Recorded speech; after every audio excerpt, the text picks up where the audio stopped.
One day after being sentenced to 35 years in prison for leaking hundreds of thousands of classified documents to WikiLeaks, Bradley Manning made a major announcement. Bradley Manning is no longer Bradley Manning. In a letter released by his attorney and read on the Today Show this morning, Manning said, in part, quote, "As I transition into this next phase of my life, I want everyone to know the real me. I am Chelsea Manning. I am a female, given the way that I feel and have felt since childhood. I want to begin hormone therapy as soon as possible. I hope that you will support me in this transition. I also request that starting today, you refer to me by my new name and use the feminine pronoun, except an official male to the confinement facility." And the letter was signed Chelsea E. Manning. So in a world of ever-changing self-identity, what's the accurate and respectful way to discuss Bradley Manning's transition into Chelsea? Joining us to discuss this is HuffPost Gay Voice editor Noah Michelson, and in the Hangout we have Bryn Tanhill, forgive me, a former Navy pilot and a trans woman. Thank you so much for joining us. And Noah, Thank you. As always, thanks for joining us. Sure. I want to ask you to lay it out for us. Yeah. What is the correct way to refer to this? The correct way to refer to Chelsea Manning is Chelsea Manning, and to use a female pronoun. It's exactly as she asked people to do. She laid it out for everyone. She actually made it really simple. She said, this is how I want to be referred to. This is what makes me feel comfortable and makes me feel identified as the person I am. And so that's what we do. And so I think a lot of times when someone comes out as transgender, people freak out. They don't know how to react. We don't have that many people in the public sphere who have come out as transgender that we know about. It's like Ches, Bono. Right. There are a couple people, but Chelsea Manning is maybe the biggest that we've had in a long time. And so people don't know what to do. They don't know what pronouns to use. They don't know how to do it. I mean, to that point, people might mean well. I mean, you're certainly right. It's happening more and more, as you know, but it's not happening that much or that often. And so, you know, when someone's, you know, good intentioned, how should you refer to people in general that are transgender, the ins and outs of it? I think you always want to ask the person, if it's a one-on-one conversation or you know the person that you're talking to, you want to ask them, what makes you comfortable? How do you want me to refer to you? It's not always, people aren't always going from he to she or she to he. Sometimes they're going to land right in the middle. Sometimes they don't want to have any gender at all. You know, there's people who use the pronoun V or yo, or they want a plural pronoun, they. So really it's about personal preference. And I think we respect people and we come and meet them where they are and we say, okay, why wouldn't I want to call you what you want to be called? Why wouldn't I want to give you that respect? Presumably you want to be called what you are being called. Exactly. So it's the same. Bryn, you know, based on what Noah's saying, what was your reaction when you heard about the announcement? I wasn't that surprised, given that in some of the chats that Manning had been in that came up during the trial, that she had identified as female in them. So there was a lot of debate going back and forth whether Manning identified as male or female, because as recently as December 2012, she had indicated that she wanted to have people use male pronouns for her. So this wasn't a great surprise, but I think that the big lessons to take away from this today are that, one, media still needs help with this, and there's a good guide out there with the National Gay and Lesbian Journalists Association guide for transgender and gay and lesbian terminology. And the other thing is, too, oh, go ahead. No, please finish. I just wanted to jump on what you were saying, but please finish.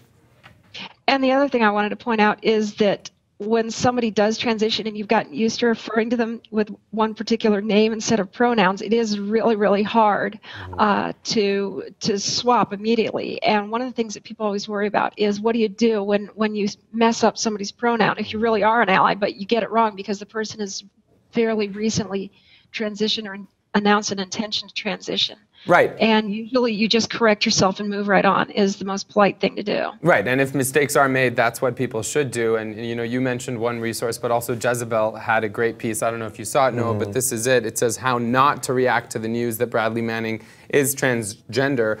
Bryn was mentioning that there were a lot of media organizations who still need a lot of help. Yeah. One of the things at the top, actually number one, is this notion of using the pronoun he.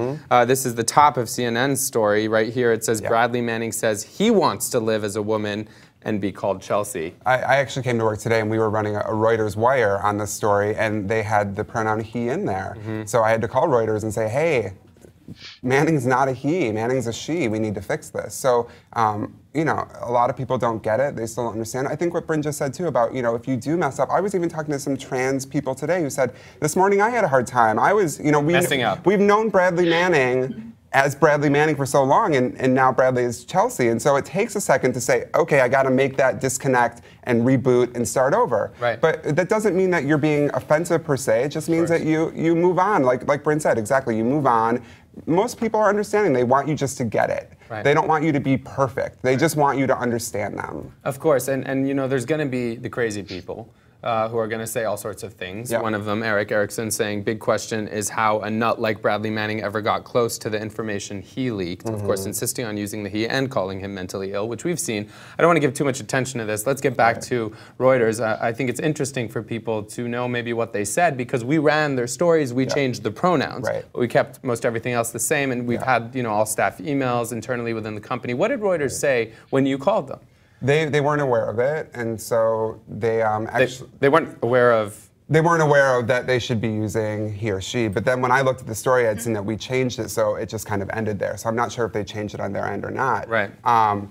But it's really, I think it just points to how complicated this is, and how so many of us still don't know what to do, and how much education there is, and how so many people don't ever have to deal with this in their life. You know, it's not something they ever butt up against in their life day to day, and so when it happens, everything sort of melts down. Certainly, and Bryn, when we talk about, you know, some of the challenges that people face and how it's challenging just to know what to do if you're unfamiliar perhaps, or naive, or what have you, number 5 on the Jezebel list says transsexuality is ridiculous. Obviously, they're not stating that, they're saying that's what you shouldn't do. And then here's a tweet, for example, and I'm curious to get your reaction to this. Bradley Manning wants to live the rest of his life as a female, and I shall live the rest of my life as an octopus. Obviously, poking fun at the issue. When you hear things like that, what do you think? I think that people are kind of misinformed. I think that people don't really understand that gender is basically a spectrum. And the one part that I kind of marvel at is the idea that there's so many different ways to express yourself. There's so many societal ways to express gender that varies from culture to culture. And there's so many different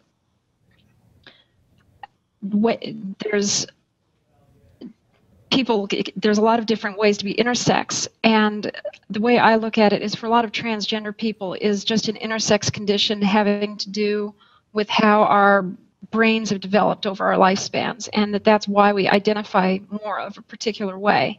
And it's just kind of difficult to wrap my head around the idea that people can't accept that people can have an identity that's a little bit different. Right. And the other thing too is when people make comments like the octopus thing, it blows my mind, because you're talking about a way of living that everything has to change, and you're probably going to lose friends, you're probably going to lose family members, you're going to maybe lose your job, you're going to go through surgery maybe, you're going to go on hormones maybe, everything about you is going to change.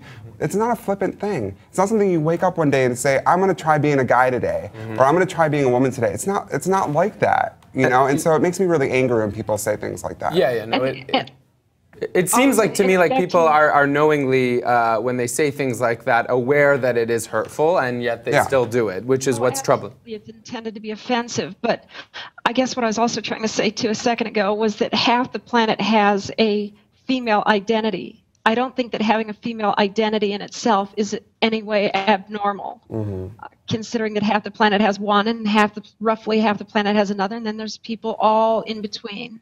Certainly, no, certainly, and I'm curious, you know, when we talk about some of the challenges Chelsea's going to face, in the statement, she said, except in official mail to the confinement facility. Any idea as to why that is? I mean, I would imagine it's just that they can't accept mail to a she at a male facility. I mean, there's so many issues, especially in terms of when you're talking about prisons, you're talking about you know, being legally trans. I'm not sure, Bryn, maybe you know if Chelsea's actually legally changed her name yet or not. So there's so many issues legally that are probably still up in the air. So she probably hasn't changed her name yet at this point. Yeah. That remains to be seen if she will be able to. So we have a couple. Oh, sorry, Bryn. Finish what you were saying. The one thing that I do want to point out about her confinement is that she's going to be subject to military medical regulations, which do not allow for transitioning. So she mentioned in her letter that she wants to start hormone replacement therapy, and that's just not going to be possible given military regulations on transgender individuals. And I kind of expect this to end up being challenged. Certainly. No, I want to get to a couple conversations that are happening in the comments section, get your reaction to them. Foxy Shazam saying, why are the host and guests assuming Manning truly is trans and not playing games to get out of trouble? We have another one, Dave, saying, why is there no opposing view? Both of your guests obviously are for the government paying for this.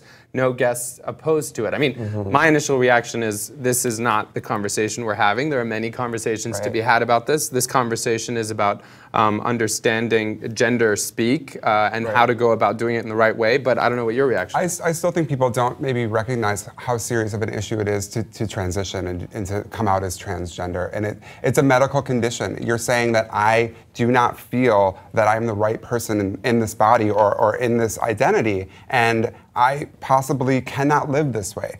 How many trans people kill themselves because they aren't allowed to transition, or because they transition and they aren't able to then fully kind of adapt into the world that they're in? And so it's a medical condition. It's like saying you need a kidney transplant for many of these people. This is a serious thing. And so it drives me crazy when people say things like that. Right. No, I can imagine it would do the same to you, Bryn. Before I let you go, I would love to hear your reaction to these kinds of comments. These people don't understand that the medical necessity of it's well documented. The American Medical Association, the American Psychological Association, the American Psychiatric Association all agree on the medical necessity of this for some people.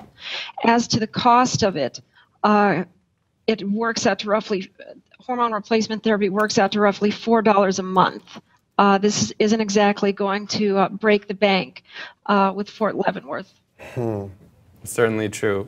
Great way to put it. I want to thank you, Bryn, for joining us. Noah as well. Always. It's always a pleasure. And to those of you, Dave, Foxy, thanks for sending the comments in. As we said, this was a conversation that was focused on gender speak and understanding how to go about doing that. But as you know, here at HuffPost Live, we will have many more conversations about this, I'm sure.